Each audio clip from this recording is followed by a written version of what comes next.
Take a deep breath.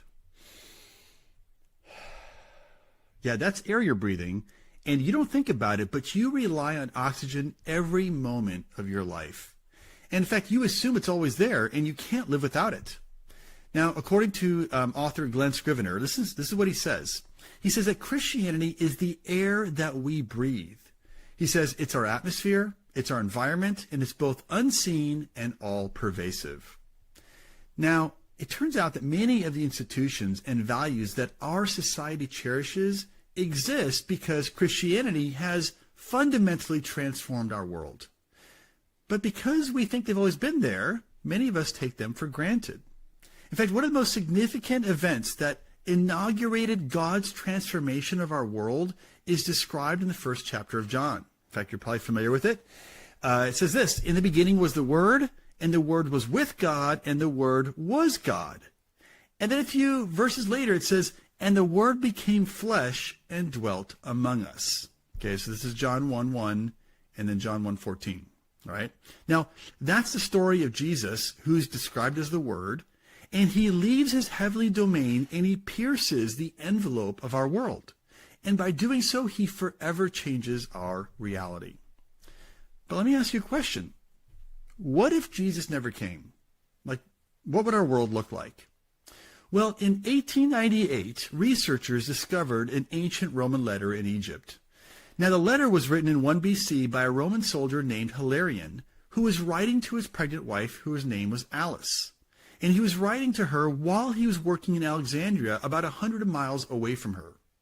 Now, realizing that she might give birth while he's still away in Alexandria and still working, he tells her this, quote, if, may you have good luck, you should give birth. If it is a boy, keep it. If it's a girl, throw it out. Now we're like, wait, what? Throw it out? Throw their precious little baby girl out to die? Yes, that's exactly what he said. That's exactly what he meant. You see, in that era, baby girls were occasionally tossed outside and left to die of exposure or to be eaten by wild animals. And it's because they were considered less valuable than baby boys because they were deemed less capable. Now, let me ask you a question. Could you ever think like that?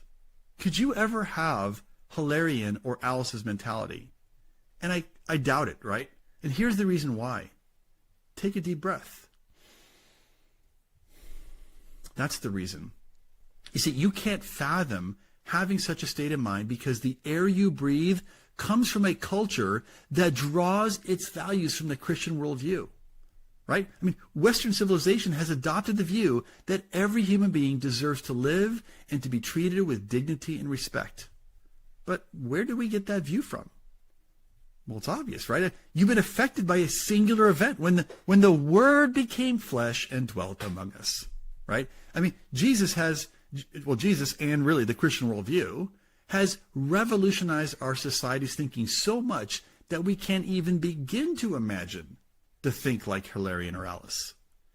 And in fact, one of the most significant changes that Christianity has made has been a change to the way that we value human life. You see, prior to the advent of Christendom, most cultures viewed human beings as simply having what's called instrumental value. Now, according to this value system, it basically treats human beings as a means to an end. In other words, humans are not valuable in and of themselves. Rather, they are only valuable for what they can do. For example, they can work at a job or raise children or create art or, contribute to society, right? And on this view, human value correlates to human ability. The more you can do, the more valuable you are. The less you can do, the less valuable you are. Now, the instrumental value system leads to a very grim consequence. And that is, the moment a person loses his abilities is the precise moment he loses his value. And at that point, he can be thrown away. Now, in Hilarion and Alice's world, baby girls were viewed as having fewer abilities than baby boys. And therefore, baby girls were less valuable and could be thrown away. You see, in an instrumental value system, the strong prevail and the weak are discarded. Now, today, there are parts of the world that are unaffected by the Christian worldview and its values. For example, in rural India, female infanticide is actually still a problem. Baby girls are starved, smothered, poisoned, or sometimes even strangled by their umbilical cords. They might say, well, why are they doing that? Well, think about it. Eastern religions and their values still run the day. Christianity has not impacted that society. And India operates, therefore, on an instrumental value system, right? Children are simply a means to an end, and girls are deemed less valuable.